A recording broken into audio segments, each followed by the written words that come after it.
Okay, thank you all very much and welcome back. We move now to Miles Briggs. To you, Minister, to your officials. I wanted to ask around advocacy services because I would say it's been raised with us consistently by the young people we've been speaking to and the bill. So wanted to know what the Minister's position is around independent advocacy as it currently stands in Section 4 and whether or not you think the balance is right, because I'm picking up a lot of concern around it as it currently stands. I thank Mr Briggs for that question. And yeah, so independent advocacy plays an absolutely crucial role in ensuring that the views and the wishes of care experienced individuals, I should say, are represented. Now, throughout the bill's development, of course, further detail on the definition of independence was intended to be set out in regulations. However, I have listened to the committee evidence on this, and I met with Who Cares Scotland just yesterday, and this issue was raised in that meeting. I understand that they're looking, I understand there is a wish for perhaps that to be a little bit stronger on the face of the bill. So while I can't really get into detail around it, I can assure Mr Briggs that that's something that I'm considering going ahead for stage 2. Yeah, that's useful to know, and I think that's something really for amendments would really want to see. So hopefully that can progress. I'll move on to my next area, which also has been raised with us with concern and is around children and young people in kinship care arrangements and the lack of really inclusion in the bill. So I wondered, at this stage, ahead of potential amendments for stage 2, what the Minister's thoughts are at how kinship care can significantly be included and then improved on the face of the bill as well. Mr Briggs and I have discussed kinship care on numerous occasions, and he knows that I am very committed to improving support and circumstances for kinship carers in general. I believe there are ways to do this in a non-legislative fashion, but there may be room for legislation as well. I'm currently exploring what changes could be in place. This has proved complex due to some of the complexities around kinship care in relation to kinship care orders, that informal versus formal kinship care. But I understand the concerns around not seeing kinship care on the face of the bill. The committee may be aware that I'm currently developing a vision for kinship carers, which will be, which I intend to lay out some support and aspects for kinship carers that has been brought to me, or some ways that I think we could most effectively improve kinship carers' experiences. So as I say, I'm still considering that going forward. Unfortunately, the timings for the bill did not allow for that, but I have committed to continuing to discuss this with Mr Briggs, and I will do so in terms of where I feel there is room for, as I say, those non-legislative moves, but if there is room for amendment prior to stage 2. Yeah, no, I appreciate that, and I think some of the progress which has been made, national kinship care payment is one, but the general principles of a young person in a care system and in kinship care, I think should be accepted, is what I think the promise originally was trying to suggest should be where the country does provide for that support. So hopefully that can be included within the bill, so it's not an afterthought around kinship care support, because I think for a lot of families, they're looking for that support. They don't necessarily want the state to be in their homes providing that, but what the barriers which currently exist, I think we need to use this bill to break down what support's out there for families. And it's something not just this committee's heard. When I was on the Social Justice Committee, families were making that very, in fact, I think we were on that committee together at the time, were making that very view known. So I appreciate that, and it's maybe something for stage 2 amendments we can really push the government on. I wanted to move on to family group decision making, because Children First, I think, have really put forward quite an important argument and concern that there has been a missed opportunity to strengthen legislation around family group decision making and improve consistency in peer and financial support, again, for kinship carers. And wondered around what amendments would be introduced to ensure family group decision making. And I think looking towards New Zealand, I think they've made a lot of progress quite a long time ago, actually, and maybe a lot of the principles of the promise have come from this, and where government are mindful around the potential to try to include family group decision making in the bill as well. Okay, this is something that I will be very open about, that I am a little less in favour of including on the face of the bill. However, Okay. I'm more than happy to continue the discussions around this. I think there are mixed views in relation to family group decision making.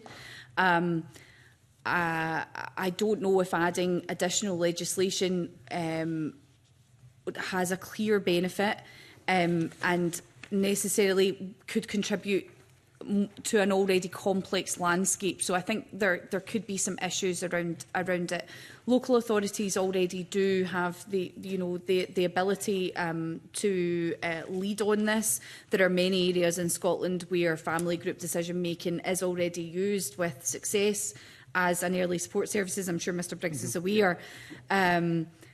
But I have heard from COSLA, from Social Work Scotland, that directing any further legislation on this wouldn't necessarily have the benefit that we that we might think it have, and actually allowing the time to explore this further, to allow that to grow organically, I think, from a local authority perspective, is more the kind of way that I would want to go with this, and that obviously that's informed by discussions that I've had.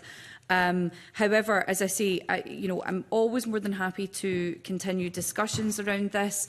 I also, I think we have it in 21 local authorities at the moment, so it would be, I think it would be helpful for me to discuss with those local authorities the successes that they've had, and I guess coming back to what we were discussing earlier around, where there are opportunities to share best practice.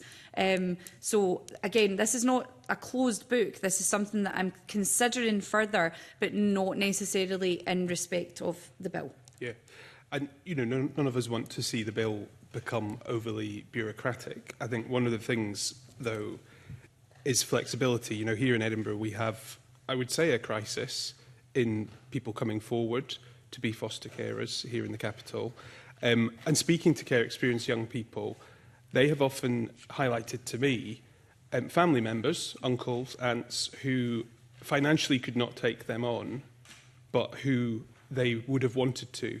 And I think there's a real opportunity there to include family members in that group decision-making process in a way which might actually open up more opportunities in the future. So it's something, anyway, I'm interested to pursue and see what opportunities there are. I wanted to return to Willie Rennie's question in relation to housing support, because the housing bill obviously introduced specific new duties to act, and wondered where there isn't that crossover into homelessness services for care experienced young people, and what amendments to that bill will now almost be included going forward on the back of what potentially will be included in stage 3 of this bill, to improve homelessness actions for care experienced young people. So at the moment, and sorry, Mr Briggs can correct me if I've not picked his question up wrong, but in the moment, I'm not considering any further amendments in relation to housing for this bill. There were, amendments passed in the housing bill that will impact on care experienced young people, for example, the Ask and Act provision. But as I've said, that is not to say again that this is a closed book. There is work ongoing in relation to the care leaver housing pathways and the recommendations contained within that. And that will be, it continues to be a priority despite not necessarily being on the face of, this specific bill. Yeah, I just raised that because I know there's some very good work going on, like Bernardo's are doing a lot of good work in care experience housing models and peer support. For most of the casework I've had over the almost decade I've been in Parliament, it still is demanding of care experienced young people to declare themselves homeless before that package is being put in place. I'm talking about older care experienced people who will now potentially be told there's a different model coming. And I think expectation management then will be something which will be problematic, because there clearly won't be a different model around housing. So it's something I think government need to consider if we're going to suggest that there is, and the right to return is also part of that. What this actually looks like in legislation within the housing bill hasn't because of how the bills have landed in Parliament, probably, hasn't actually kept up with what legislation has been put in place. So it's maybe for stage 2 or 3 to look at that. But Okay, I think it's an important area. And where most crisis actually is sitting for people when around housing issues. Yeah, I'll bring Gavin in a second, but I just wanted to pick up on 2 points because I think, firstly, you mentioned, housing specifically designed for care leavers and really organisations really honing and focusing in on that transition point, which is really, really key in providing support so that, young people don't, or even older care experienced adults, don't end up in that situation. I think some of what Mr Briggs refers to actually takes us back to the advocacy and the importance of advocacy, because like you've said that there are instances where young people or older care experienced adults are having to declare homeless. I think there are key interventions that could happen prior to that point that would stop that happening. So perhaps, that offer of lifelong advocacy, I think really, really speaks to that. I don't know if I've said what you were going to say, Gavin, but No, that's what the Minister said is absolutely right. Gatekeeping model, though, which is important to look to how you change that, because if we're talking about trauma-informed services, then saying nothing can happen until you've declared yourself homeless is the current model, which is in operation here in the capital anyway. So I think that needs to be looked at as part of this as well. So care leavers should already get the aftercare package, which includes support for housing. And as we look to expand that to formally looked after children who can ask for a needs assessment, that's an alternative pathway, isn't it? So where people can ask for that support without having to go down that route. So we would hope that that would be something that would help there. Yeah, thank you. And just finally, a couple of weeks ago, we met with care experienced young people, and Paul McClellan and I were on the same panel, and one thing which struck me was speaking to a young person who had been at the beginning of this journey, had met Nicola Sturgeon at the launch, spoke about, their real hope for us to do something differently. And I was struck that they said to me, and I did write this down at the event, that the promise was being lost in the government machine, was their view. And I just wondered if the Minister understood that concern. And given where we are, and I think all the issues raised by members, how she will try to unpick that, because I do really feel concerned that we could let down a lot of people who we've had in this building who are really expecting something from this bill, and it doesn't feel it's in the right place at the moment. Okay, well, I'm sorry to hear that young person feels like that, first and foremost. That kind of point of view hasn't been brought to me before by a young person. I suppose trying to look at it from their perspective, I don't believe that the promise has been lost in the government machine. I think that the promise is extremely complex. And actually, I don't think, when we first set out to deliver the ambitions of the promise that, I think there's been a lot more challenges in the way than could have been foreseen back then. However, I think, as I've said, there is a clear position from government in relation to legislation that is being delivered. There is a clear ambition from government in relation to our aims and priorities, and the many, many non-legislative ways that we are working to deliver on the promise. Again, I think I'll come back to the complexity around, we have the work that the government has to undertake, we have the work that goes on by local authorities, and then we have everyone else involved, whether that's health boards or schools or, third sector organisations. So, as I say, I'm sorry that this young person feels that way, and perhaps if there's ways to make clearer the range of work that is underway in relation to delivery of the promise, then I think that may be very beneficial. What I would also say is I think it might be beneficial to highlight the work that is going on across government. Now, obviously, I am, in my portfolio for children, young people in the promise, but there are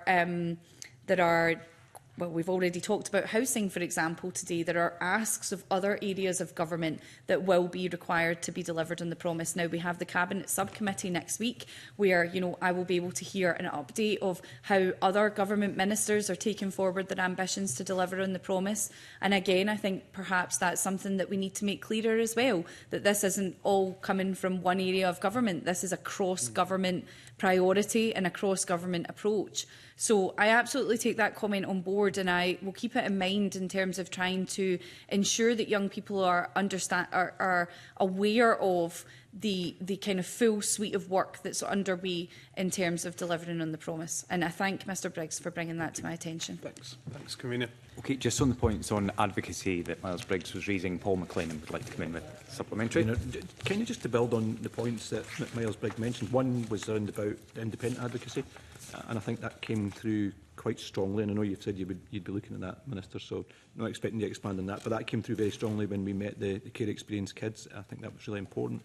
The other thing that kind of came through, and Gavin, I think you kind of touched on it, one was around about the aftercare advocacy. So aftercare in itself is fine, but the advocacy for services from children from up to 16, then up to 26.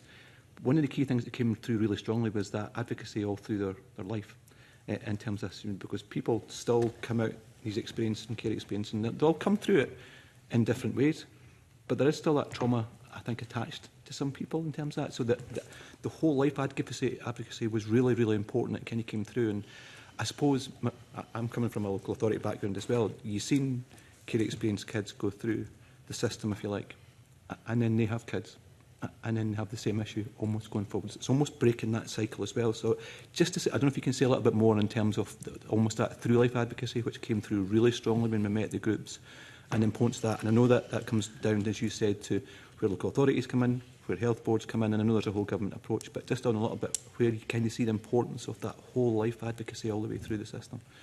I see it as extremely important, Mr McLennan, and actually you mentioned something that when you were speaking I was nodding along and I was going to come in directly on around when, as one key point in a care experienced person's life is, for example, when they have children.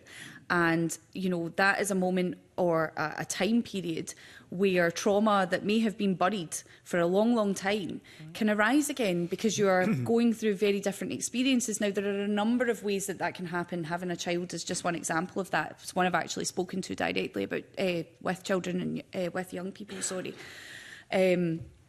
So I think because you never know when that's going to happen, the importance of having that lifelong advocacy there is really fundamental to ensuring that, of course, we want to support children and young people who are currently in care, but we also have a duty to those who have been in care, and we need to ensure that the support is there for them, like through their life. And I think that the provisions in this bill speak to that directly and ensure that no one will be left behind, even when they get past that point of when we're talking about cut-offs and things like that. If you want to see 25 as a cut-off, no, people will be able to access that advocacy for lifelong support. Thanks, Camille. Bill Kidd. Thank you, Minister and Official. Great to see you all here, and some guidance on relation to care experience, please. A number of witnesses that have come to the committee have expressed some concerns about leaving guidance in relation to care experience to secondary legislation. So can I ask the Minister to set out what the provisions have been drafted and why they have been the way they have in terms of a definition of care experience not being proposed in the bill? Is it, can I ask, is it that there's a downside to defining care experience in the bill? I believe that there could potentially be a downside to defining care experience on the face of the bill, because I think that we've already discussed here this morning different groups or different young people who feel that they might be left out. And I think, putting that on the face of the bill and having it sort of there, clearly defined and very rigid, could cause problems in the future. I think that,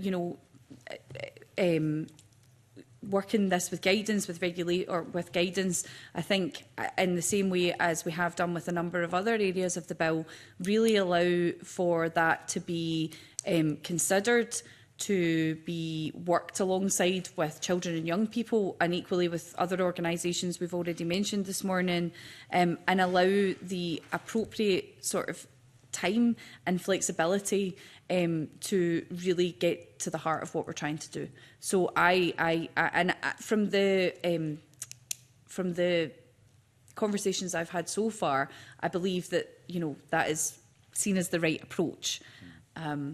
Okay, I mean, well, on that, I mean, are you basically saying that that the bill's going to be growing after it's actually been completed? There'll still be room for development of experience of, care experienced people and bring their experiences along to actually still sort of keep developing what the promise actually means to people? In relation to, some of the guidance and the regulations, not just in relation to the definition of care experience, but in relation to a number of things, the Register of Foster Carers, for example, there are opportunities there to engage with the people that this is going to impact, but also with the people who are going to perhaps implement some of this policy. So I think it allows additional time and flexibility, as I say, to really realise the aims of the bill. And I don't, as I say, think that there's a necessity all the time for specific aspects to be on the face of the bill. Okay, well, thank you. Thank you for that. Thank you. John Mason. Thanks very much, Convener. You'll not be surprised we're going to look at some money and finances and things like that. So, firstly, the whole question about profit limitation, which I think is the phrase that is used in the bill in Section 8.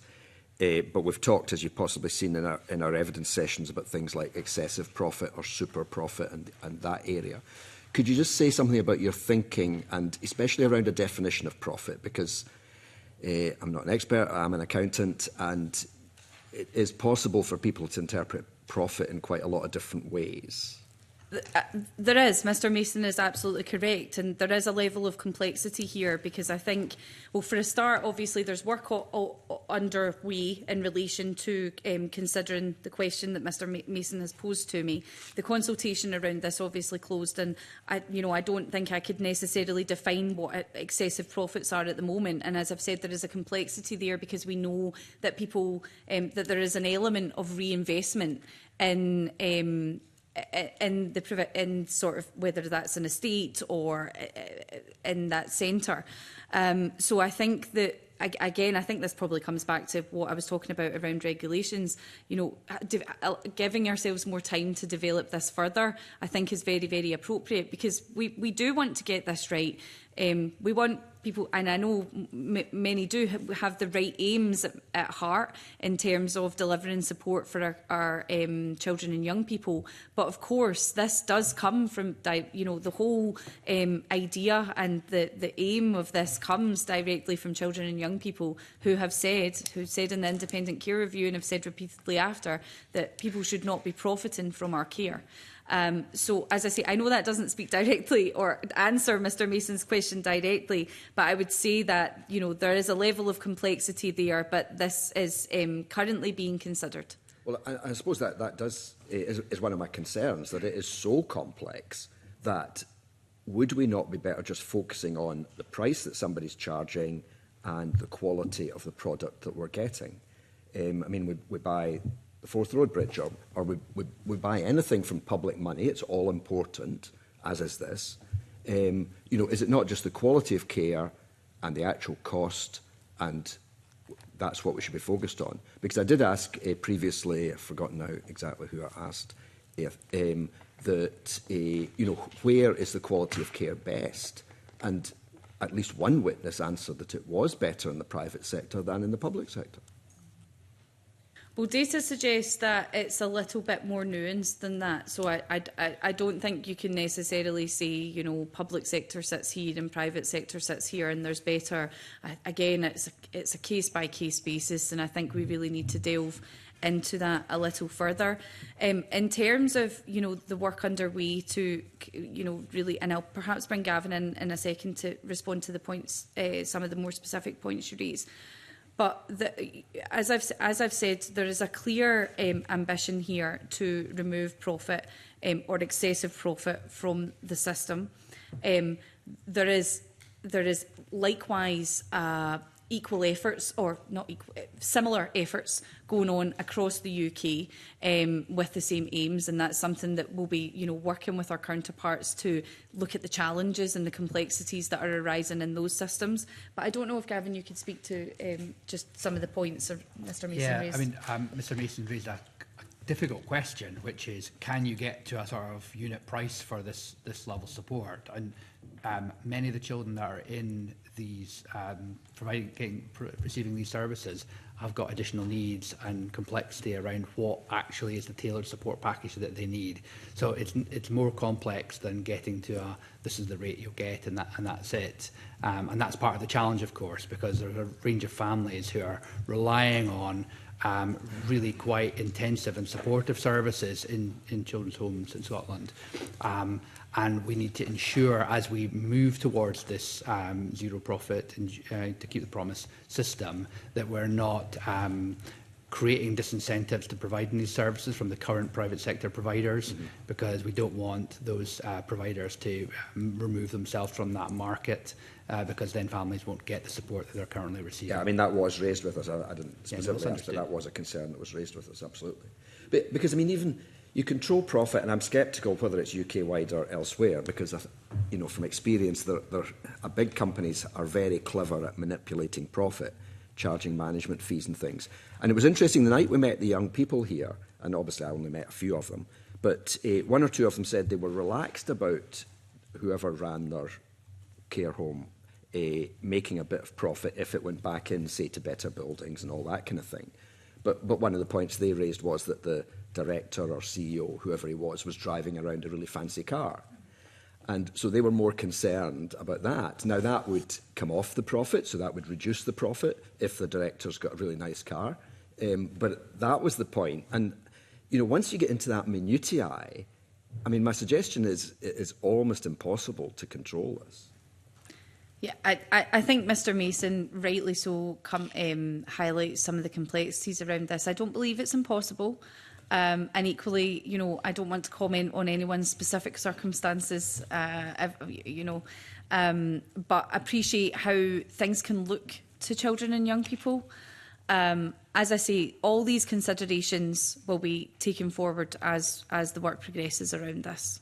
Okay, well, we'll keep an eye on that. So building on that then, when we come into fostering, the proposal is to take a slightly different approach to fostering. The idea of has to be a charity. So first of all, can you explain why the difference between the two? So the difference between the two relates to the fact that independent fostering agencies are already required under the Public Service Reform Act to operate on a not-for-profit basis. So no restrictions such as that currently apply to the residential side of things. So only a small number of independent foster agencies are not yet charities, so that is 9 out of 26. So I think the risk, Gavin spoke to the destabilising provision. I think the risk on the fostering agency side is less so in terms of destabilising provision. At the moment, there are 48% of residential services that are currently run by private providers. So, there's a higher risk there in terms of, losing placements or exiting out the market. If those two measures were applied in the same way immediately. So I think this reflects a more sort of balanced approach. I think we could still get there with the residential side, but I think this reflects a more timely way of doing so, and a safer way of doing so, to ensure that, as I say, we don't lose out on placements. Okay. And then a kind of slightly wider question on finances, the financial memorandum. And I mean, there's been touched on, Pam Duncan-Glancy and others, I think, have touched on this already. So the three big bits of money, as I understand it, are extending the aftercare, increased advocacy services, and then the children's hearings, which is primarily paying the chairs. Now, how comfortable are you with the figures? You know, I'm looking at the final column, which is 2930. So that's once it's all settled down and stabilised. 7.4 million for aftercare. I mean, there does seem to be quite a lot of question about. We just can't predict how much aftercare is going to be needed. Similarly, with advocacy, 5.3 to 7.2 million. How certain are you of these figures? So I've already alluded to the fact that around aftercare, I know that there has been concern raised around the figures. You know, I would note that the figures that were provided by local authorities. We asked for the most up-to-date information. That was the best information that we have to go on that was provided. I think it is difficult to put a price on aftercare because it can be delivered and provided in different ways. Every child, as we've alluded to already this morning, every child and young adult's needs are different. But I think that based on the figures that were provided, there was a good effort made to realistically envision what those costs were. But I've been clear that further work, especially in relation to the aftercare, is ongoing with COSLA to try and tighten that up a little. So can I clarify, what figures did the local authorities give you? Was that what they're currently spending in aftercare or what they think they might be spending in aftercare? Could I ask Gavin to come in Yeah, the I think, detail? as I understand it, these are statistical returns that local authorities make to government, and that's what the figures were based on with an uprating. I.e. historical figures? As you know, that the rates were from a historical point of view, but the statistical figures were, as I understand it, up to date. I'm interested in this term, statistical figures. I mean, that suggests it is definite and historical as compared to forecasting. I think it's the number of cases, Mr. Mason. Sorry? The number of cases. Yes. But, I mean, I'm not expecting you to know how many people are going to need aftercare or ask for it, but I am suggesting that is a very uncertain figure. You agree? It's difficult to predict a demand-led budget like this. Yes. Ahead of time, as we discussed previous occasion. Okay, I'll leave it at that just now. Thanks, Convener. Okay, just on some of those points from John Mason, though, I mean, we had a very critical letter from the Finance Committee who've looked into this. You'll have seen that, and they're saying the financial memorandum, that some of the submissions said that the financial memorandum includes inaccurate assumptions in some areas. The financial memorandum uprated inflation costs from 2011-12. The respondents noted that simply adjusting for inflation costs from more than 10 years ago is not sufficient to reflect the current demand and the need that social work, education and community support experience. So is there no better way than looking at figures from over a decade ago? So I agree, Mr Ross, and that's exactly, I've already touched on. I think those figures are specifically in relation to the aftercare point that we've already highlighted. I believe there is a better way, and that's what we're working through with COSLA at the moment, and I believe I've committed to provide any updated financial information to the Finance Committee, and will equally do the same with this committee. But would you not have had that by now had COSLA not also said to the Finance Committee they were not engaged on the content of the financial memorandum, despite being clear that local government was ready and willing to engage? That's a direct quote from COSLA to the Finance Committee. If they were ready and willing to engage, why were you not? I have been willing and ready to engage. Again, I'll perhaps need to look into some of these concerns further. I can certainly ask Gavin to come in around, perhaps some of the updated conversations or around the statistics. But as I've said, that was the information that was provided to us by local authorities, and that was the information that government has to work on.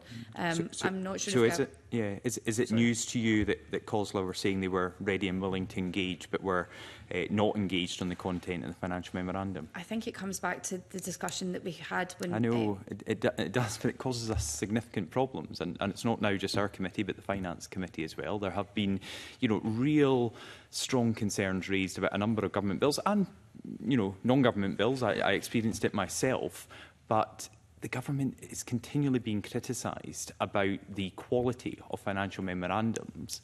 And I just find it really disappointing that you as Minister are now accepting, for example, the earlier point about figures being over 10 years old, and you're now looking for alternatives. We needed that when the bill was introduced. You knew what was in the financial memorandum when you submitted it. So why were these concerns not highlighted by you and your officials at the time? Why are we now coming to our Stage 1 report, a vote in Parliament in a number of weeks, and still there's work being done on the financial memorandum if you yourself accept that is deficient? So I think, and Mr Ross knows that I take a keen interest in financial memorandums. We've discussed them at length in this committee before. I guess it comes back to, and again, I will bring Gavin in a second to perhaps speak to the engagement side, but I think, again, it comes back to the complexity around many of these measures. The bill has various different aspects and various different provisions. There has been efforts made to engage around specific aspects of this. I would admit that there's a level of complexity in really refining the figures. But from my side, there have been active attempts to engage and to find the most appropriate financial figures that we could to provide to the committee. Okay, so Mr Henderson or the Minister, at what point did you start to look for these alternatives? Because it's in the financial memorandum. So someone typed in 2011, 2012 and just uprate the figures by inflation. You've known for months that people have been unhappy with this. At what point did you start looking for alternative, better, more up-to-date figures? Are you able to speak to the engagement? So the challenge has come following the introduction of the bill, about the challenge on the numbers. And it's following... your department introduced the bill and the financial memorandum, and we're hearing from the Minister today that she has concerns. Were these concerns not highlighted at a ministerial level or an official level prior to introduction of the bill? So the information we had, it was the best information that we were able to Yeah, but the Minister's not happy with it. If I could just be clear, I have heard the concerns that have came. I appreciate the the perhaps challenges with using old data, and I would like to explore further ways that we can refine that and find more up-to-date figures that we could use. And sorry, I was asking Gavin to speak to how But you would have appreciated that when you lodged the financial memorandum. Well, I was provided with the best information that I could be given at the time, and I have a choice of, progressing with a bill under the timeline that is given to me, and committing to try to update that further. As we've both, as myself and Gavin have alluded to, this information was asked from local authorities in relation to a number of different aspects in the bill, and in all, COSLA, I should say, and in all areas, and not in all areas was it provided. I think were the most efficient and most useful figures were not provided. Mr Henderson, as a senior official for this, did you question it at the time? Did you send it back to say, look, the Minister and the Government are not going to be happy with this. The Finance Committee are going to challenge us on it. The Education Committee may as well. Did you not say, look, we're going to look silly putting in figures from over a decade ago and just uprating them by inflation? So that was the best information we had. Yeah, but did you think it really was the best, or did you try to get more? Did you just accept what you were given? Yes. You did? Okay. I'll take Miles Briggs in a moment, but I just wanted to quickly follow up on John Mason's point about the profiting and such like. The bill was lodged in Parliament on the 17th of June, and in response to Mr Mason's first question, you said, we've just had this consultation. It opened on the 11th of August, closed on the 6th of October. Why did that consultation happen after the bill was lodged in Parliament? Indeed, almost 2 months after. Why not do the consultation beforehand, given that this is now included in the bill? Well, time wouldn't have allowed for that if I wanted to be in a position where I could... Sorry, why not? What was the time constraint? Well, because the other consultations that we ran were decided on and implemented in some cases a year, 2 years prior to the bill's introduction. This wouldn't have allowed time for that. If we had consulted prior to the introduction of the bill, I wouldn't be sitting here today, and most likely because I would have wanted that as an aspect, as a provision in the bill, and we would. But sorry, it is a provision in the bill. Sorry, it is a provision in the bill. Yes, I'm saying if we had chosen to consult prior to, because there is a So what's it- timescale involved in arranging consultations and then consulting and then the analysis that has to follow that. Which you were able to do on a number of other aspects of the bill, but now an area that has caused, a significant amount of debate. We have a consultation that closed less than a month ago, and again, we are looking at this for the Parliament to scrutinise what's in the bill. And the response we get from you as the Minister is, well, we'll get more information on that in the future because a consultation is just closed. I cannot understand why that consultation could not have taken place prior to the bill being lodged, so you were able to inform the development of the bill and particularly our scrutiny of it. The decisions were not taken at the same time. As I say, there was a range of different things that I had to consider in relation to what would be in the bill, the appropriate timescales to do it in. I'm being very clear. There would not have the timescales would not have allowed for a consultation to have been undertaken prior to introduction of the bill. So why did you feel there was a need for a consultation then? If you'd already included it in the bill and you'd lodged the bill in June, what happened in the weeks after that to make you think you needed a consultation? Nothing happened in the weeks after that. I had been planning to consult to speak to answer some of the challenges that we've already... But do you accept you're not answering those challenges because you've told this committee you've got... And I accept, a consultation that closed less than a month ago, you don't have that information for us. But you would have done. And was there a blockage? Was there something that said you as the Minister, knowing what you were putting in the bill, before it was lodged to Parliament, could not have consulted? Was there a legal problem? Was there a problem with officials? It was simply down to timescales, Mr. Ross. It's not. I mean, there's nothing that stops you doing that. The government consults ad nauseum. Was there a legal impediment to stop you doing it? Was it officials saying, don't do this until you lodge the bill? No, there was just a number of considerations that had to be taken upon in relation to what was going to be in the bill. There was tight timescales involved, and as I've said, the timescales did not allow for consultation on those points. Did not allow sounds quite strong. It did allow. If you had said as Minister, this is going to be in the bill, I want to make sure we have a consultation on it before I lodge this bill, that would happen. Can any official say if the Minister had said that to them, they wouldn't have allowed the Minister to put it out to consultation? But Mr. Ross, I think you're not giving full credit to the complexity of introducing a government bill. There are a range, as I've said, there are a range of different things that I have to consider in relation to what is going to be in the bill, in relation to how we gather the data for that.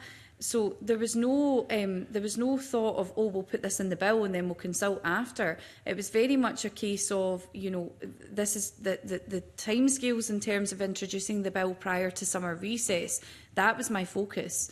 And as I said, I can only apologise again if we have not given the committee the fullest of answers in relation to that specific aspect of the bill. Do you not accept, and indeed it's the Law Society of Scotland said in their written submission, the Scottish Government is consulting further on this matter. This consultation closes on the 6th of October 25. It therefore concerns us that inclusion of the provisions in this bill is premature, pending the outcomes and any recommendations made within related reviews and consultations. So it's not just me or this committee, it's the Law Society of Scotland. And I still don't understand what barriers would have been in place to stop that consultation happening.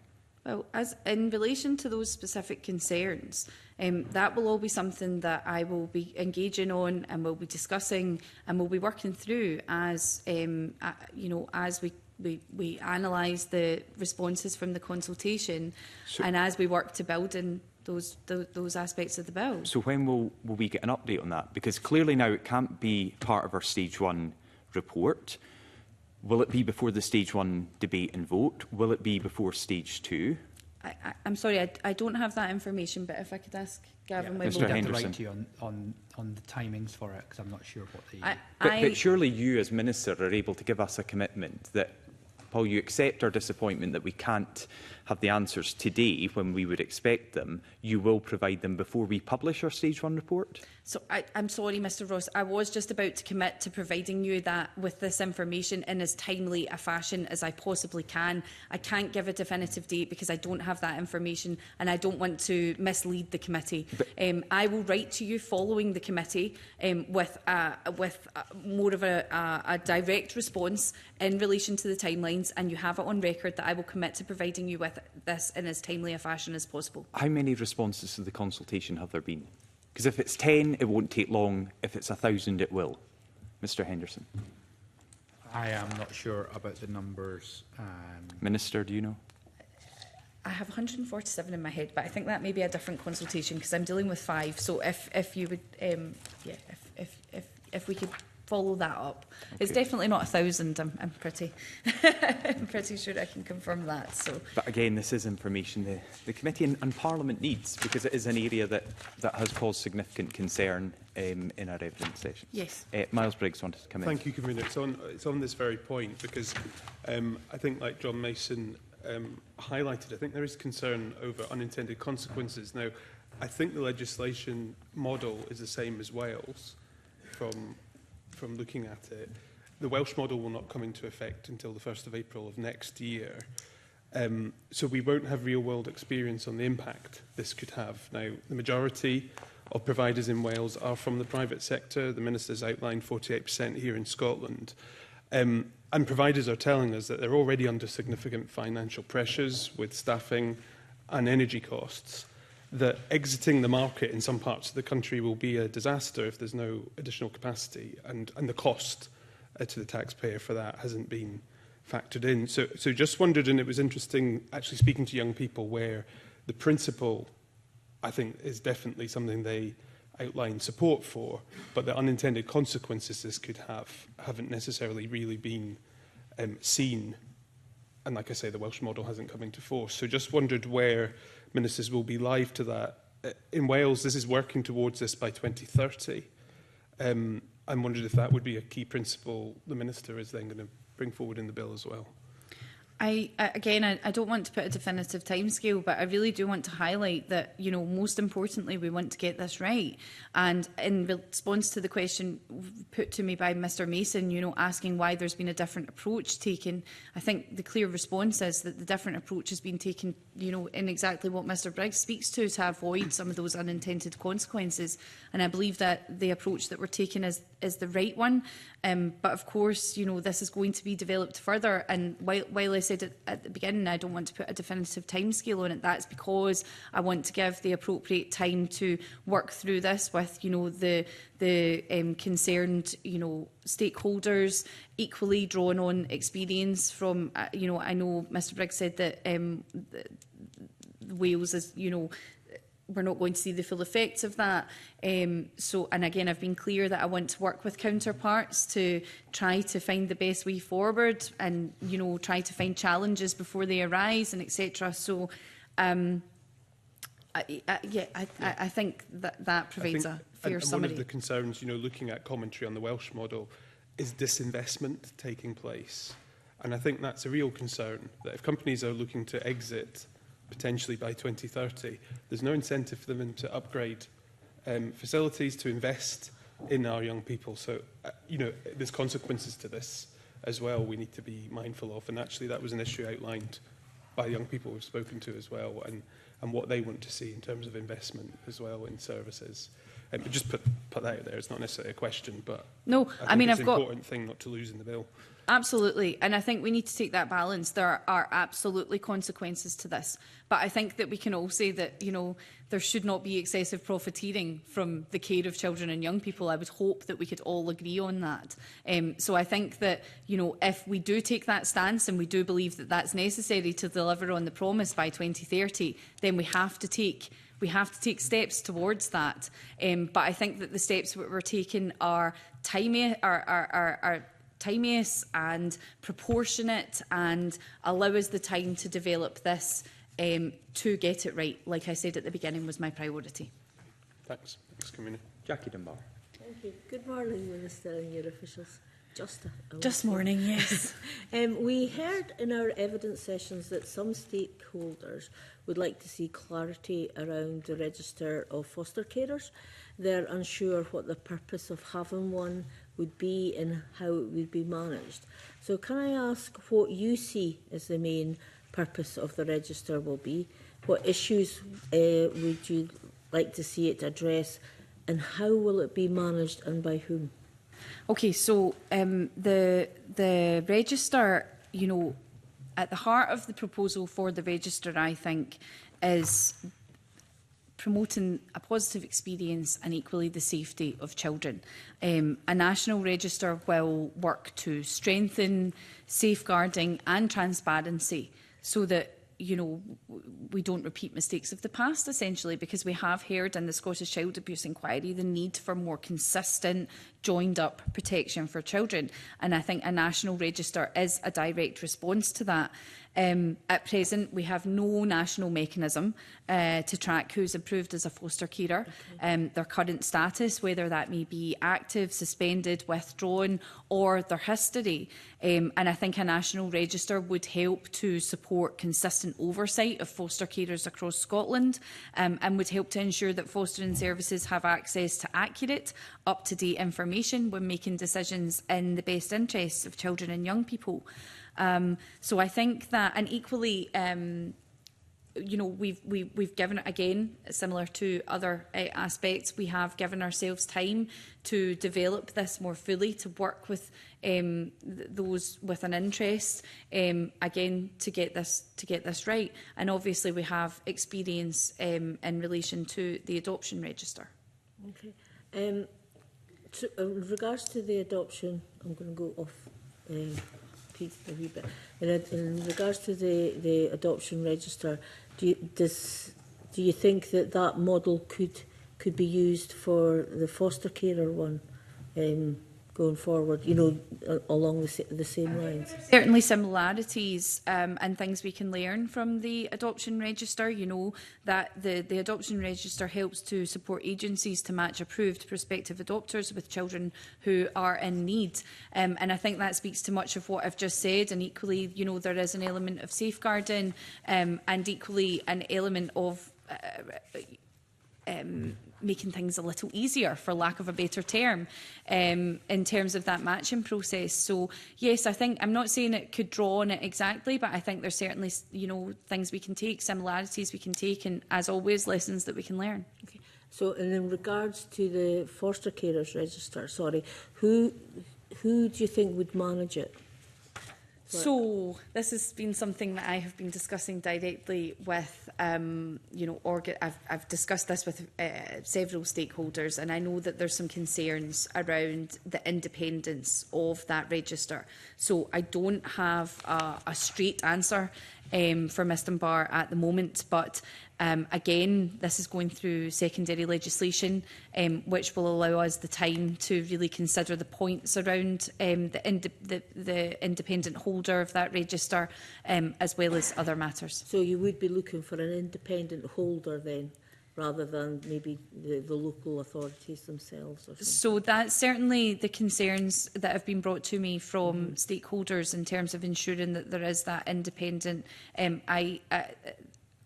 I don't have I don't have a definitive answer for that, but I can certainly see why that would be the right approach, and that's certainly something that considering going forward. I mean, that was concerns that was raised with us as Yes. well, so I'm glad that they've been raised with yourself. Who Cares Scotland said that the register should capture complaints and concerns raised by young people about foster carers. What consideration have you given to the suggestion from them? So I think that, again, so I actually met with Who Cares yesterday. They didn't mention this one, but I know that had came up. Again, that's something that will be considered going forward. I think there are already appropriate ways to, whether to log complaints or, you know, what it is that Ms Dunbar referred to. But I think I'll go back to my original answer in terms of the rationale for the register, which I appreciate on the face of it doesn't really, you know, necessarily seem like you know, a big flashy aspect of the Promise Bill. But I think it goes back to the safeguarding point and the fact that this will help to enhance that for children across Scotland. So, you know, anything that we can do to further that will be considered in relation to drafting the guidance or the regulations. Sorry, that escaped me there. Thank you. We go to Pam Duncan-Clancy. Thank you, Convener. Thank you again, Minister, and good afternoon. We are just into the afternoon. I want to ask a question about the children hearings, and specifically to start with single-member panels. Witnesses, including SCRA, the Children and Young People's Commissioner, Clan Child Law and the Law Society of Scotland, said there required to be more clarity on the proposals around single-member panels.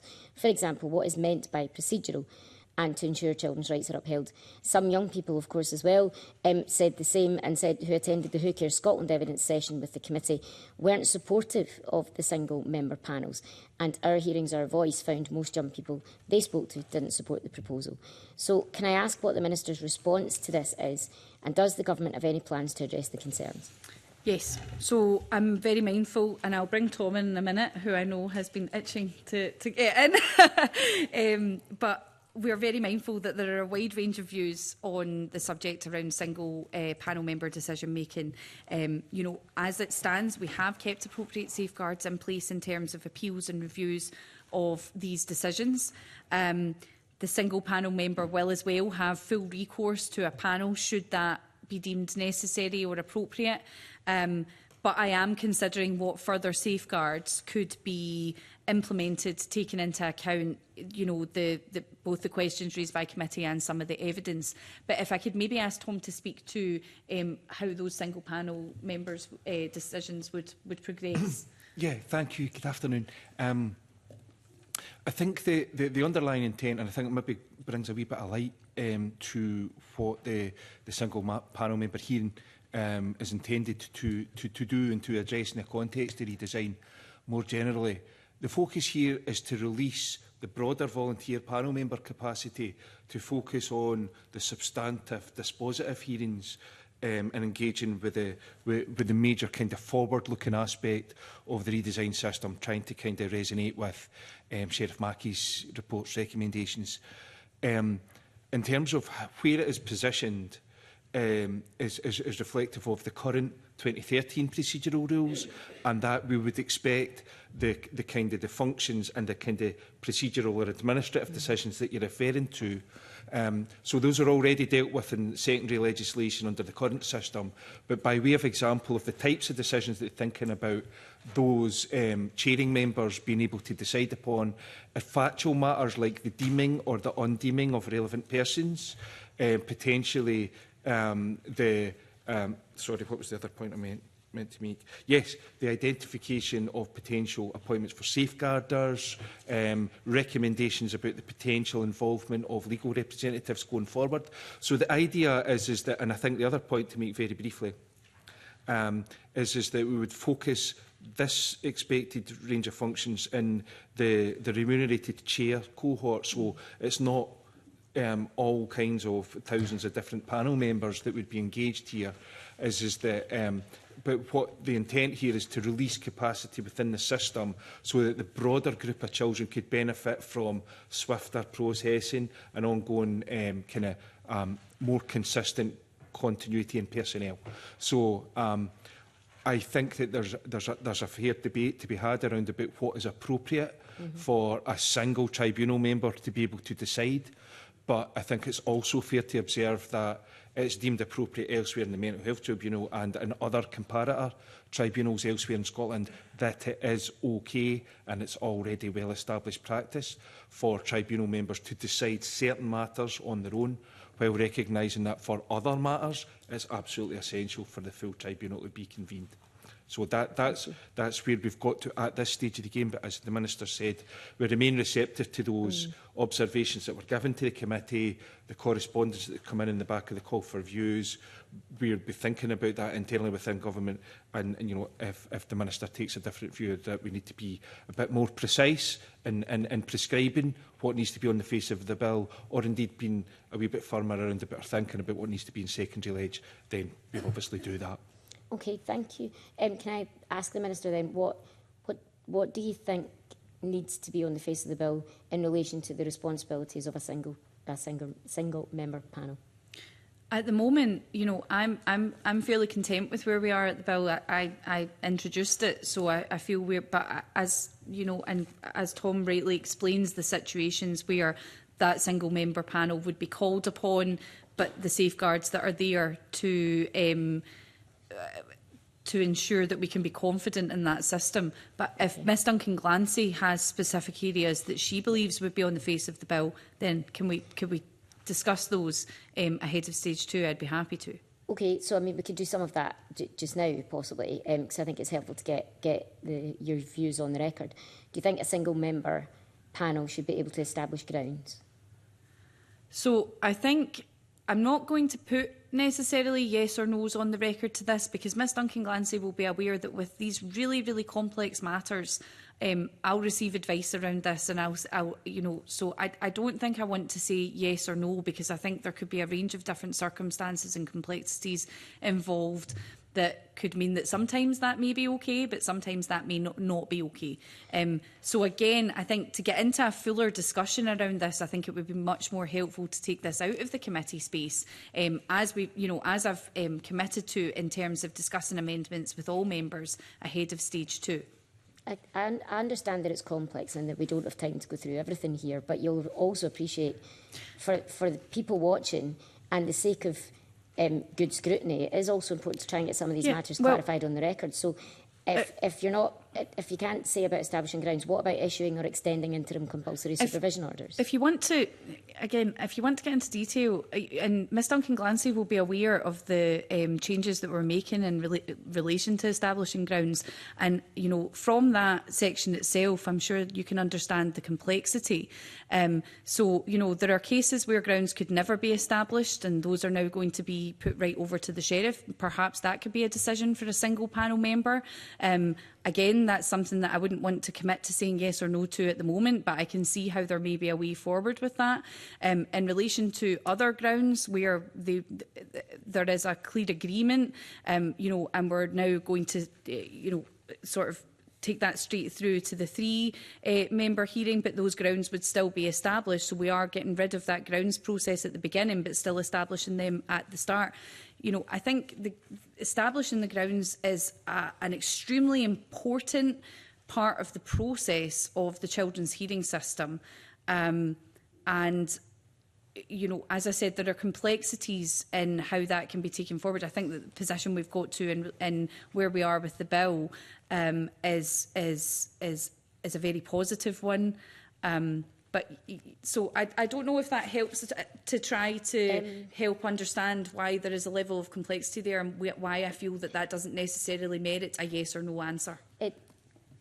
It doesn't really. I'm sorry. I understand that it is complex. These matters are complex. You know, it's taken many people many months and years in some cases to come with suggestions on these. But at this point in parliamentary scrutiny, detail really does matter.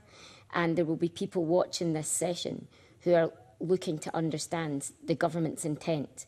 Does it intend that one person will be able to make a decision about someone's liberty? Does it intend that one person will be able to make a decision about grounds? Does it intend? And actually not having answers to those at this late stage in the game makes it quite difficult for the committee to do the scrutiny that we're required to do. I think, you know, the provisions in the bill are very clear, so I think there is a level there of information that the committee can rightly scrutinise. But if I could bring Tom in again just to speak to some of those specific aspects. As to the detail, and I think that it's fair to draw a distinction between the two examples that you gave, Ms Duncan Glancy, in relation to the decisions around interim supervision orders. I think that had been identified in order to kind of preserve I think, at least in relation to the first ICSO, as we call them, that's made as a matter of urgent necessity. And I think that the intention there was to make those urgent necessity measures to keep that child safe while the referral was made between the reporter and the sheriff in quite defined circumstances. I believe that that's what that's intended to do.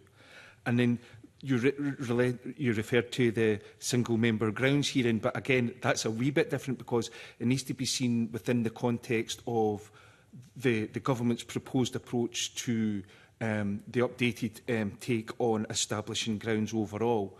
There would only be a particular tranche of cases where it was going to be clear and appropriate that a single member could take that role in a clear and transparent manner, taking responsibility for that from the reporter. So this is one of those ones that, in a quite nuanced way, we're trying to do justice and do honour to the Hearings for Children recommendations, whereby the reporter is much more engaged with the family to establish their appetite, capacity and inclination about where they're likely to go on grounds, and to see whether or not a further clarifying conversation with the chairing member, as the independent tribunal member, taking the kind of the lead role in a discussion about that family to establish whether or not we were going to get anywhere in terms of seeking agreement on the grounds, or whether we do need to go to the sheriff. And the idea is that that is one of those ones where it's not just as simple as the Minister said to extract that particular conversation about without thinking about where it fits in the overall trajectory in the early stages of the process. So it's a wee bit different. I do understand that. I just think that just now, children and young people who may or may not be subject to some of this are looking and thinking more than one person's making a decision. What happens when one person makes the decision? Is there any check and balance on that? And regardless, it would have been helpful to have a little bit more clarity about any of the parameters in which those decisions would, that one member was able to operate. I don't think we've had that, I'm afraid. But can you understand then, and I'll come to Minister if that's all right, can you understand then, Minister, why people watching this will be slightly uneasy, not about not having really clear parameters around that? Well, I've been clear around the safeguards that are available. And I've committed to exploring other potential safeguards with committee members should they have them to put on the table, essentially. So, like I've said, Ms Duncan Glancy, if there are specific areas that you feel could be amended to strengthen this further, I would really like to. I would love to hear them. Okay, thank you. And I guess that will happen as stage 2 progresses. The other question I had about this is what kind of training and qualifications would you be giving to, or would you expect the single member to have?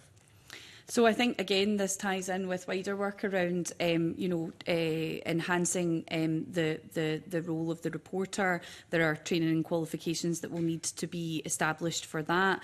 And in relation to a number of the changes that are taking place through the redesign of the children's hearing system, as well as the non-legislative work as well. Tom, could I maybe bring you in to speak to that? Yes, thank you, Minister. On this specifically, Ms Duncan Glancy, I think what we're looking to do is to provide enough definition as to the overall intent about the scope of these roles, while also respecting the autonomy of the national convener.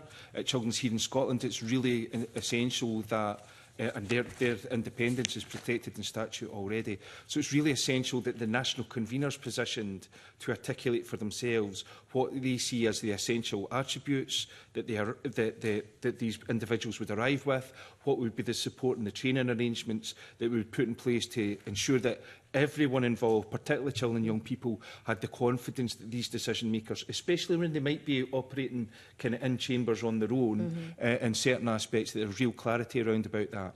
What I would say is that we've now got some real defined detail just been shared with us very lately by Children's Hearing Scotland, and the National Convener's actually embedded one of his own team to work with our own team to bring some more of that clarity, because we expected that the committee would have a real interest in that.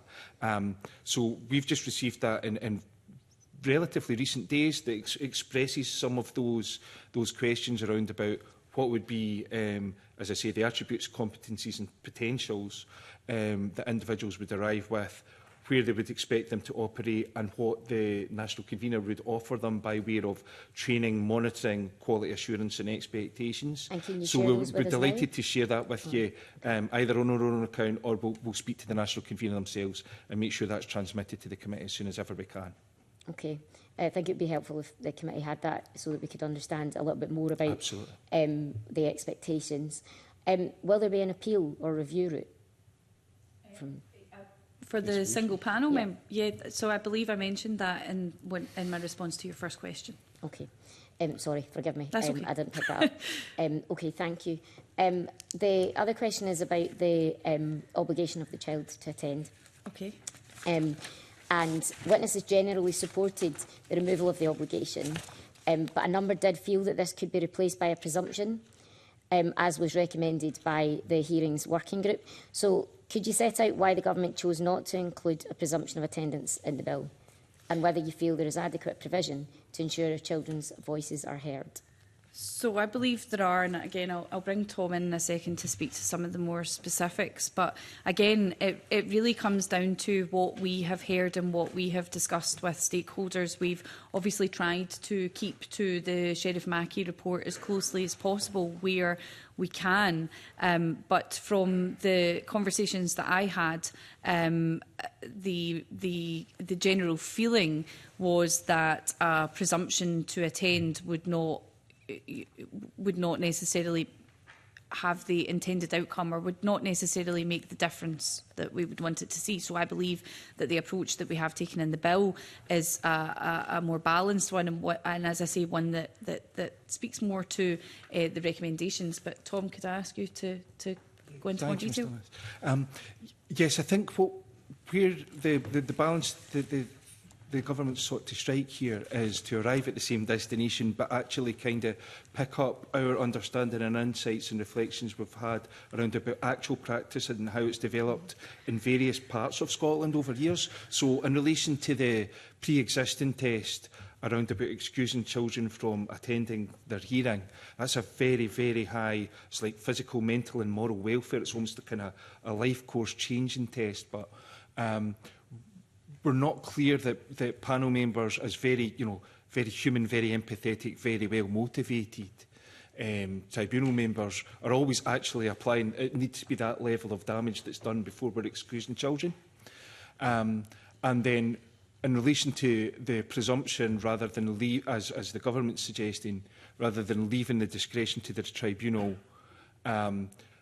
what we felt is that the presumption around about attendance, what would actually tend to do was fossilise the pre-existing inclinations and the pre-existing cultures around about excusal, presumption, these things.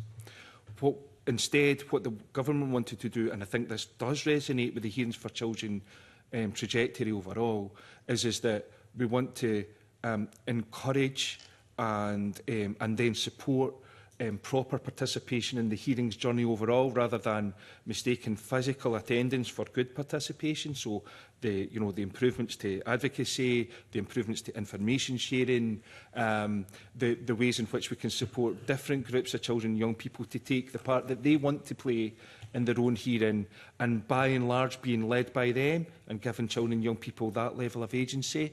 But also as a backstop or as a fail-safe, where the tribunal themselves believe that they need to see and hear from an individual child or young person on that day in that hearing, then they're able to reach for that lever.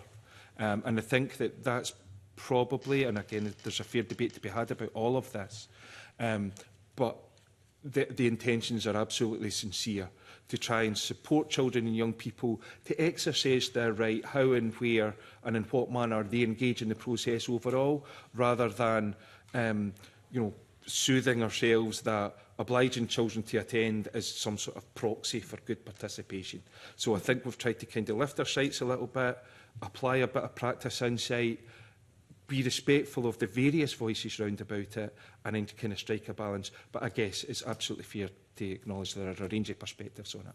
Thank you, I appreciate that. And then just my final question on this then to the Minister is, if the child isn't in attendance and there's only one panel member, what safeguards do you think are necessary to make sure that rights on the UNCRC are upheld within that setting?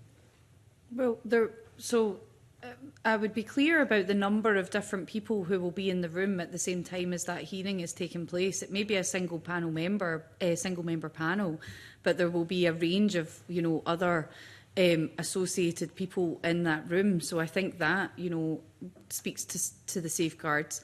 Sorry, but some of those, how will you know and how will you protect the fact that the people who are in that room are advancing the views, wishes and rights of the child at that Well, of point? course, children in the children's hearing system have a right to advocacy.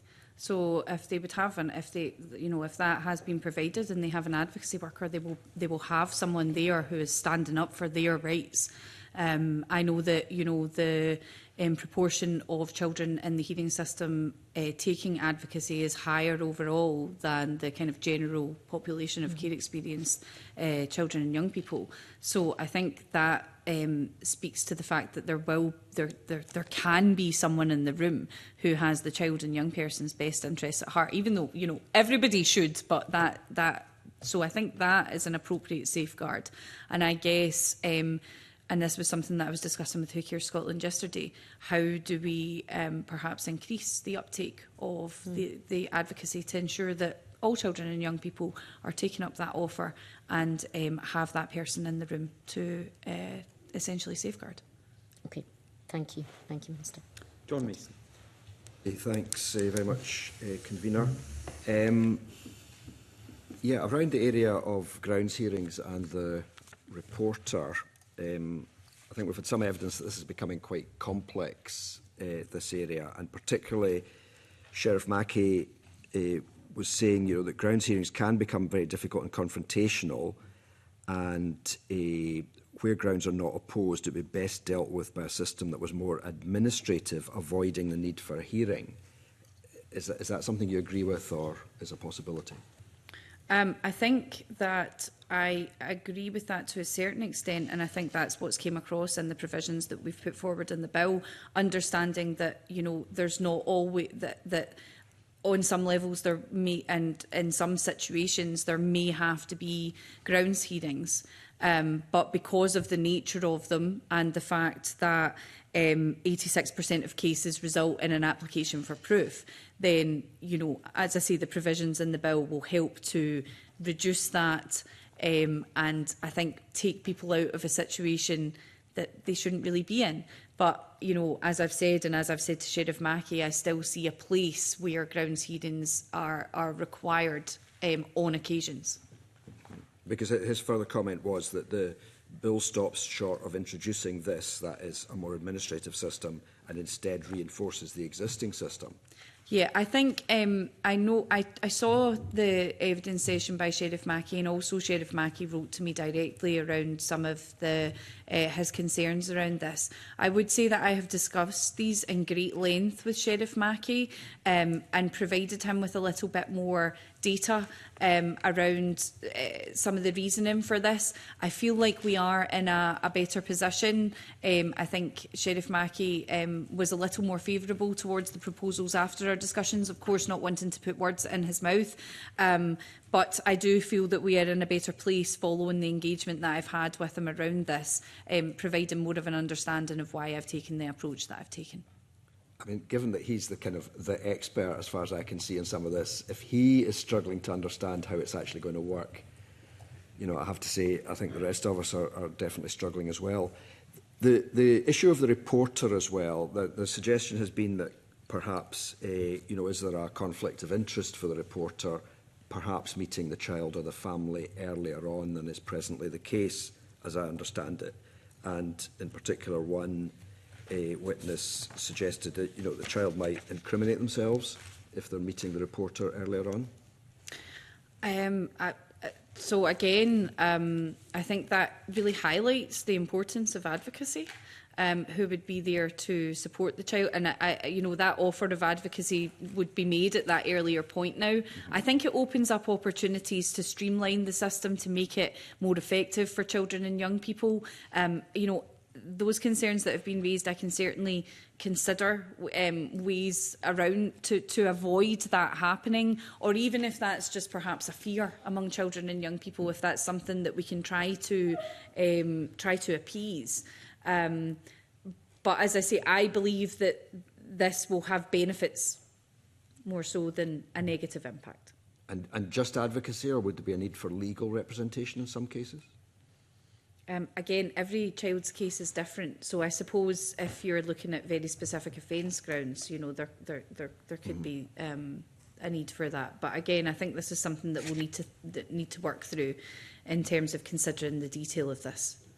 Because I think, again, one suggestion was that, sorry, I'll let you in a second, the reporter might end up having to meet, you know, 2 or more groups, even within a family, separately before we went forward. Yeah. Sorry. Sorry, if it's helpful at all to the committee, I think this slightly echoes the conversation we were having with Ms Duncan Glancy, whereby we want the various interactions and conversations to be seen in the aggregate rather than isolation. Now, what we're talking about here, and I think I did mention to Ms Duncan Glancy, is that the reporter, the Hearings for Children report recommended that the reporter, while discharging their duties, should work in a more relational and ongoing way with children and families. But this is not about accepting or establishing grounds just yet. It's about in the early foothills of that, where they're establishing the capacity, the understanding and the appetite for children and families to accept the grounds. And then the important safeguard here, Mr Mason, is that then is followed up whereby the tribunal member takes the preeminent role. So it's not the reporter marking their own homework. It's really important that the hearing establishes their own jurisdiction subsequent to that conversation. And I think that the only other aspect that I would perhaps draw upon is that my understanding that similar approaches to this have been trialled in Dumfries and Galloway and elsewhere, and what that has led to is grounds being established more reliably and more quickly, and also that has kind of driven down some of the early onset kind of proofs and appeals aspects as well. So we take some encouragement from that, but we would admit that it's a difficult tale to tell when you're describing one particular interaction, but without that wider context about what it's intended to do. Because, I mean, it sounds the way you're speaking and it sounds good to have a bit more informal contact, understanding, relationships, all of that kind of stuff. But the reporter is still going to have to write a report, aren't they? And yes, so the reporter will either make a referral to the sheriff or a referral onward for the hearing. And I think, I suppose we've all got some of the public inquiries in our mind that if the chair of a public inquiry, for example, gets too close to one party or another, there's a perception, at least, of a problem. And I just think that's what's being flagged up here, perhaps, that the reporter, could be kind of swayed or something. Just to finish off observations on that, I think that's a very important point that we've been trying to reconcile those challenges together, whereby we've really heard and tried to really respectfully respond to the voices around about continuity in panel chairs and panel members, being able to build a relationship throughout a child's journey with their kind of time with the hearing system, while kind of trading those off against being really kind of a genuine, independent and impartial tribunal, and not getting too tangled up in a child's overall kind of care journey and the implementation of their own orders, as it were. But we do believe that there are appropriate safeguards in place, but and that's in part to do with the ongoing identity and autonomy of the Children's Panel already, but also it's in part around about the clarity and the reassurance that would come through the practice stuff from the National Convener and the Principal Reporter, how they would deal with the reporter aspect of that, and then bringing that together for the benefit of the committee. Okay, thanks so much. Thanks, Convener. Paul McLennan. Probably just another couple of questions on children's hearings, and you've kind of touched on these already. Sheriff Mackey mentioned about adding a provision to the bill that states children's hearing system, and bear with me, inquisitorial, non-adversarial process. So I don't know what your thoughts are on terms of that. You've kind of touched on that, but actually having a provision in the bill itself on that particular point. Well, I think that speaks to what we've been referring to in relation to the grounds process. There's times where you're trying, we're trying to establish grounds for where a family is very likely never going to agree on these grounds, and therefore that meeting can be, from what I've heard anyway from people with experience, can be extremely difficult and adversarial almost. And I think that sets up a children's experience with that system in the wrong way. So I think much of what I've been speaking about, and also what Tom's been speaking about, over and above the changes to the grounds process, will help to reduce that. And that's, you know, I heard when I was at the Our Hearings, Our Voice conference last week or the week before, I heard about, you know, I referred to it in my opening statement, around ways that we could change the children's hearing system. Now, some of them are through legislation, such as this, and this was really welcomed. But equally, some of it's just about attitudes and things like that as well. So all I'm trying to emphasise is that, you know, I do speak with children with experience of this system on a regular basis.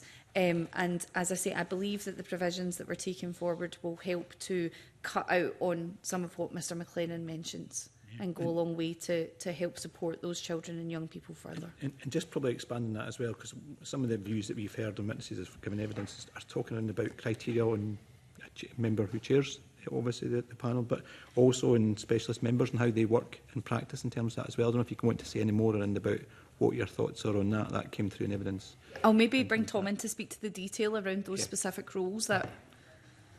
Good afternoon, Ms McLean. Yeah, the introduction of the possibility of specialist panel members of one kind or another isn't directly intended to help us with, if you like, the processing power of the system. It's supposed to be an enabling kind of future-proofing approach that allows the national convener to tap into either tranches of existing expertise, or indeed kind of strategically reach forward to say, actually, we could do with strengthening in this particular discipline or another. And so, it's a wee bit of another reflection of the government going so far but no further, but not articulating what that is intended to do. So, like the specialism aspects are really for the national convener to cope with how the makeup of the children that are referred into the system might either kind of evolve in some aspects, or there might be more needs that are maybe latent at the moment but reveal themselves in future, and he or she in future maybe wants to reshape elements of the National Children's Panel in order to better kind of grapple with that and add some value and expertise. So, I mean, there are a number of examples that you could potentially think of, but, you know, I think at this stage of the game we're kind of a little bit reticent to kind of name a few of them, because it's almost like you're ruling out a whole load of others. But in the way that we, when we were discussing these parallel issues with Ms Duncan Clancy, maybe invite a wee bit more detail from the national convener, and would be delighted to share that with the Minister and then through her to the committee. Yeah. Do you kind of see a timescale, or where do you kind of see that falling up? I mean, obviously we're having a discussion today, we'll come back on you today, but in terms of then moving the bill forward and so on, or timescales, you mentioned about that consultation and I suppose that discussion. Where do you see timescales around about that? So, I'm not exactly on the spot, but I'm a little bit. Idea in terms yes, of I mean, I'm thoughtful of conveners' observations around about your own preparatory timescales for stage 1 report, etc. And given that we already have a good chunk of detailed material shared with us, but we haven't actually had a follow-on conversation with the national convener and others, I've got no doubt he's watching me very carefully this morning. So you're probably already looking at it, but I would expect us to be able to get that to the committee in fairly short order in the next couple of weeks, I would have thought. Okay. Tom, that's really helpful. I want to move on from kind of children's hearings, and it's more around about the children's services planning, because as we know that we've heard today, it's obviously it's government, it's local authorities, but it's also in terms of where health comes in particular in about IGBs, and I think that's a really important part. I remember in my time as House Minister as well, the role of IGBs and the whole thing about how you tackle homelessness in terms of that as well. So I think one of the key things obviously was talking about I suppose the proposals on IGBs in terms of how they require to plan. I just want to see how can you see that, Minister, as what's the key objective, what's the key drivers in that from your point of view, tying into obviously the bill specifically in terms of this. And I suppose it's now what the work will be going forward to make sure, because obviously legislation is legislation, but it's how it's implemented and how it's embedded is a real key thing. So how you kind of see this moving beyond today, beyond the bill, and how that's then embedded in to make sure there's that culture change that's required. So I think this is really important in relation to bringing a level of consistency and breaking down some of the barriers that exist locally, that we all know exist locally, in terms of bodies, working alongside each other. This has been raised as a, I know it was raised in the committee evidence, and it has been raised as a concern, but I want to mitigate that, and I want to really ensure that I believe that this will make services in the long term fit for the future, essentially. The issues that this is essentially trying to resolve were identified through, for example, the Independent Review of Adult Social Care, through the Feely Review, and other reviews as well. And most recently, there was research or work undertaken by Celsus, which really emphasised that this provision has the potential to really encourage, shifts to break down those silos and to break down some of those barriers to enable better community planning. Because at the end of the day, when we're looking at the provisions and we're thinking about, IGBs and their responsibility, and I know the committee heard evidence around the focus on adult services and that child services are not, maybe the impression was given, are not relevant. And I would say that that's a very dangerous way of thinking, because children's services relate undoubtedly to adult services in the way that many children who come into contact with, for example, and come into contact or come into care is because of family breakdown, and whether that is through addiction or whether that is through violence in the home, or a number of different things that are related to adult services. So I think that going forward, we have to be very, very clear. And equally, children who are perhaps, are in care or are experiencing difficulties in their childhood will then become adults with, difficulties themselves if those are not supported and fixed. So I think this is about looking at that kind of long-term strategy and really understanding that these services are very linked together. And I think that, we'll be able to make better decisions, better local decisions, better decisions for our families and our communities if these, decisions around this are taken in tandem, taken at the same time.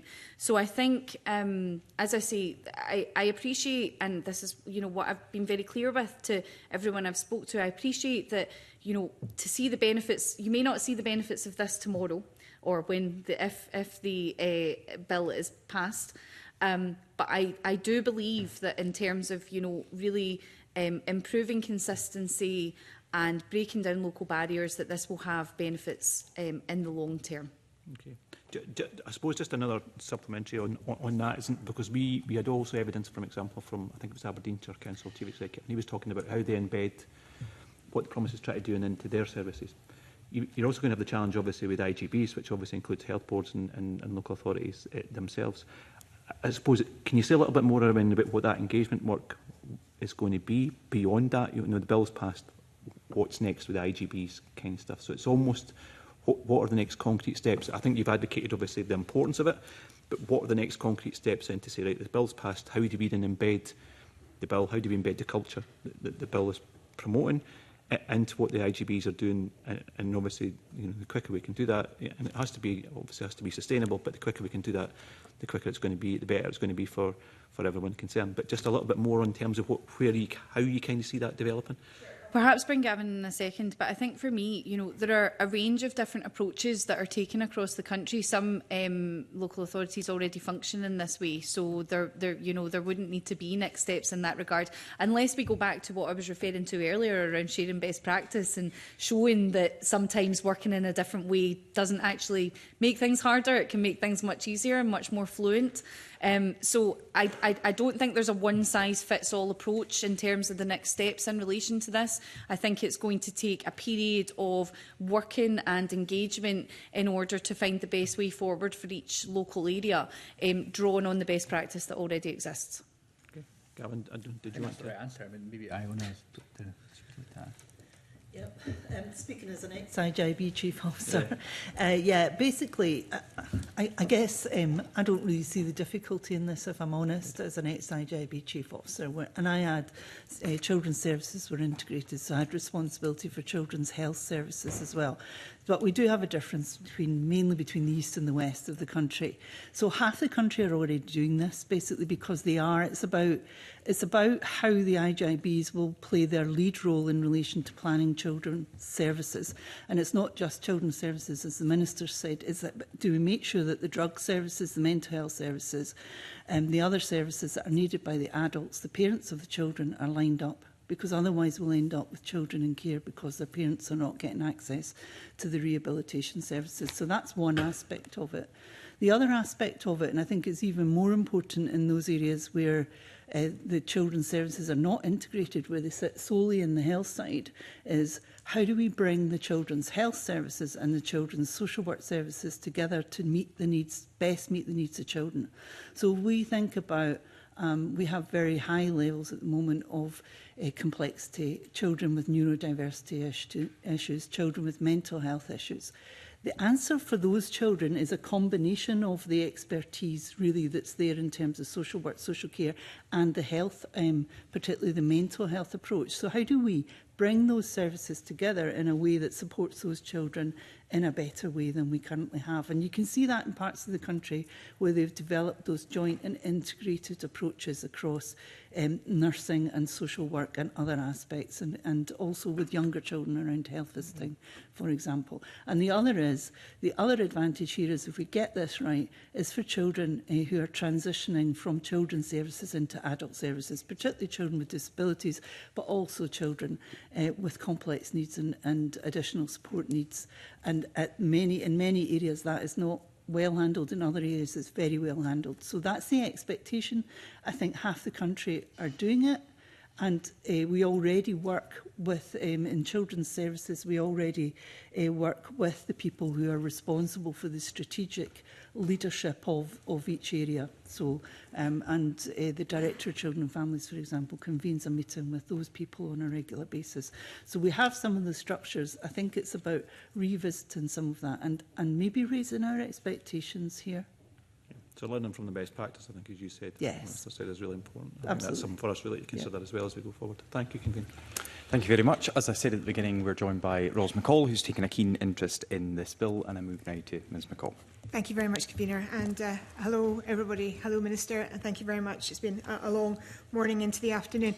Can I first start, if that's okay, by following up on the points made by Mr McClellan here on the IJBs, because while I totally accept and understand that this is a blending and works in a certain way and will smooth the process out, a lot of our IJBs are under massive financial strain at this precise time.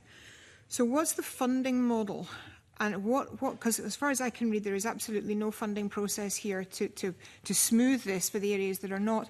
So can you give us an update, Minister or officials, on these those IJBs that are really under a financial cost right now? What's the situation there? What support will be for them? Well, I think we might have discussed this separately, but I've been very clear around the need for a preventative approach. And like I've alluded to already, in terms of the issues that can follow a child through its life or through their life, or the issues that can arise as a result of poor services for adults. So I think, while I completely appreciate the difficulties that local authorities are facing in terms of their financial challenges, I would also argue that going forward there is a need to further invest in these services. And what I would say is I don't necessarily believe, there's not necessarily a financial ask to this. This is about joining up approaches, about breaking down those silos, and about getting people to work more closely when their services are related. And like we've already, like I've said, and like Iona said, there are already many local authority areas or IGBs already operating in this way. So I think again it's about sharing best practice and understanding from them if there are concerns that need to be addressed. Okay, so just to summarise, if I can, you're not saying that there is going to be a financial implication to this, and this is something that would just be best practice that local authorities and health boards should just smoothly move into, and that's your wish from the bill going through and from the Act if it becomes. In short, I would say, I appreciate not everything will, go through smoothly. As you said, there might be challenges on the way, but equally, yes, that would be my intention. It's been a very interesting group of sessions, and as the convener has highlighted, that we're coming to the end of this process. I think if I'm summarising correctly, there's a few key risks and observations that have come forward to me. One was that the bill is basically a missed opportunity. That legislative layering is, multiple witnesses have basically said that the bill could add a layer of bureaucracy rather than simplifying the delivery.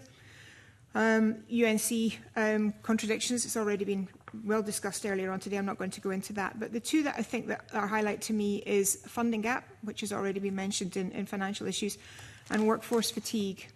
For me, the implementation of this is what is essential. So, Minister, given that there is funding issues that's been highlighted, I think if I could just read one from the Finance Committee, which stated the Care Inspectorate costs. They were talking about certain responsibilities under the bill in relation to the re-registration of fostering agencies as charities. The Care Inspectorate submission challenges the assumption in the financial memorandum that resources required for re-regulations are expected to be minimal and manageable with existing capacity, and the submission goes on to say that this will require around 970 work hours, which is not minor nor manageable.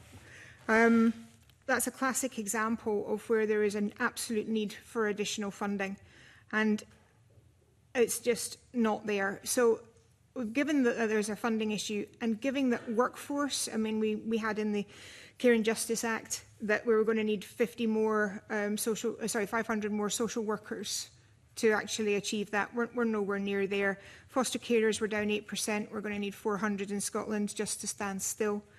And we're going to need family support workers to be able to enact this. Minister, I just need to ask the question, have we got the funding and the workforce process right? Because as far as I can see from submissions, we're not there. I believe we do. I believe, I've been open this afternoon, about various aspects of the financial memorandum that may need considered again, may need looked at, may need updated to reflect updated positions. And I'm more than happy to do that. And as I've said, I'll be very transparent with the committee around that.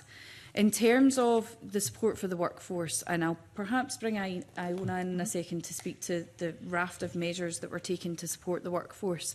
But, myself and Ms McCall, again, have discussed this on regular occasions, and I'm very aware of the pressures that the social work workforce are under. I was speaking to Social Work Scotland about it just last week, and I know that they are absolutely fundamental in delivering on our aims in this bill, and that's why, and again, I'll bring Iona in for the detail, but that's why we're, progressing more support for social workers, establishing the National Social Work Agency. What I would say is that we're seeing some positive movement. In relation to, you mentioned fostering, yep. You'll be aware that we ran a national recruitment campaign. We have a number of measures that were taken to support foster carers, and that will only be enhanced when the full response to the fostering care consultation is released. But there has been an increase in foster household applications and a rise in the proportion of households approved for types, and that is breaking the trend. That is an increase. It's something that's really, really positive, and I know does not go the whole way to fixing the issues. But as I say, to see a buck in that trend after a series of years of decreases is extremely, extremely positive. And equally, we have some similar good news in relation to social work applications for the graduate apprenticeship scheme. Sorry, Iona, you can correct me if I've said that incorrectly. So, people want to get into fostering, people want to get into social work, they want to support children and families. And I know from a government side that we still have moves to make to support them further in doing that. But from the data that I've received and in relation to what I've just said, I think that we are moving in the right direction. And I think that's quite positive. So, Iona, I don't know if you could just give a brief summary of some of the ways that we're working to support the social work workforce. Sure. So we're establishing the National Social Work Agency and the Chief Social Work Advisor has been appointed. Joanna MacDonald's been appointed and she'll start in December. And really that's about how we profile and make sure that we maintain a priority around about the social work workforce. And by that I mean also the paraprofessionals, many of whom work to support children and their families, not just the social workers. But the most important thing we've done is establish a Scottish social work partnership with COSLA and with Social Work Scotland, because Scottish Government do not employ this workforce. They are employed by local government and they're employed by the charity sector. Children's charity sector are important here, particularly the Aberlars, the Children First, those organisations. So they're all involved in the Scottish Social Work Partnership, because it's about how we in government can do to help them to implement. So it's very much a partnership, and COSLA will be leading particularly on the workforce side of things and the workforce planning side of things. Social Work Scotland around the professional governance, and us in government leading on education and training. So what we've done so far, it's not just we've not been waiting for this, is we've increased the bursaries. We're looking at how do we make sure we've got enough students coming in. At the moment, it's about 500 a year. We've been working with the higher education sector very proactively around this. So we've increased the bursaries, we've increased the support to students and placements, so that we're trying to make sure that we continue to bring in enough students. We've launched, with Skills Development Scotland, we've launched the graduate apprenticeship, and it has been heavily oversubscribed. Now, it's just the pilot year. There's only 30 places at the moment, but we are being heavily oversubscribed. And that's about particularly social work assistants and people with a lot of experience in looking after children and young people and working alongside them, being able to access the qualifications. And that brings that really good experience for people who otherwise couldn't afford it. And we're also looking to see how do we increase retention, because we know 25% leave within 6 years. So how do we stop that happening? So we've been working on the supported year, first year for newly qualified staff, to make sure that they're not just thrown into hire. Not that most local authorities, they obviously try not to do that. But we're also working on a model of what we're calling local learning partnerships, which is bringing together the HEIs, the local authorities ourselves, to actually support the workforce in a better way, and to think about what advanced practice, if I want post-qualification practice, do our social workers need, particularly in this area of children and families. So thinking about SCIM training, thinking about the kind of advanced training that we need to work with children and their families who have been extremely traumatised. So thinking about children who've experienced abuse. And the other side of that is we're also working across Scotland really to look at how we develop the trauma-informed practice across the whole piece. And that's working across not just local authorities. In Glasgow, for example, we've been working with health and local authority staff around mental health. But many of the areas we're working with just now are around children's services. That's all very positive, and I appreciate that. Thank you very much indeed for the answers. So, given where we are now, given the amount of additional staff we require across the place, including our third sector, when do you think we're going to get to the right level? In terms of social workers? Yeah. Yeah. So in terms of social workers, I think we'll hopefully in the next couple of years, basically, we will see. So we really need to make sure we keep the pipeline going, and we need to tackle the retention issue. So it's too early to say just yet, so I can't say to you hand on heart, you know, that'll definitely work. But these are the things that we're trying, and we're monitoring that across the partnership. This is not just the Scottish Government. We're not their employers. But it's obviously COSLA have a lot of concern in this area as well. So that's what we're looking at. How do we make sure we keep the flow going? How do we make sure we retain the staff, the very experienced staff? Because the other problem there is, if your proportion of staff are less experienced, then they don't have the more experienced staff to learn from. So I think that I would look to see that position improving in the next couple of years. But we are kind of, there is an issue. So you can't give me, you can't say a number and a time frame. So we would hope to have an extra 300 by... Not at the moment, but we would hope to be able to do that in the next couple of years, basically. At the moment, we need to get stability in. Mm-hmm. So what we're aiming for is to make the numbers stable just now. Yeah. And then we will start to increase as we go. No, and I do think the graduate apprenticeship is key. It's also key for the rural areas, and the Highlands and Islands very important in terms of being able to bring in people into the workforce who otherwise couldn't afford to train as social workers. And I think all that's great, and I'm just very conscious of the fact that everything that we're trying to do is about the implementation. We can put legislation through again. It's been my bugbear right the way through this process, is how do we make sure this works on the ground when we get there, and workforce planning is essential. So I understand and I accept what you're saying, and I really look forward to a day when we don't have this as a problem. So that's great. One final point, if I can, Convener, it's just over the whole thing. I was actually quite surprised, Minister, to hear that you hadn't heard from young people that are involved in this, that is being lost in the government machine. I hear this all the time in my role. Is that something that you recognise? Don't get me wrong. I guess I said that specific term. Of course, children and young people, it's not all just, you know, smiles and happy days. There's absolutely challenges that are brought to me from young people. I guess it was just the specific challenge that Mr Briggs raised in terms of getting lost in the government machine. No, that specific challenge hasn't been brought to me, but I guess that I hope that my answer to Mr Briggs appeased the committee in terms of, you know, if it's something that I need to, you know, again, we all know we need to go further and we need to go as fast as we possibly can.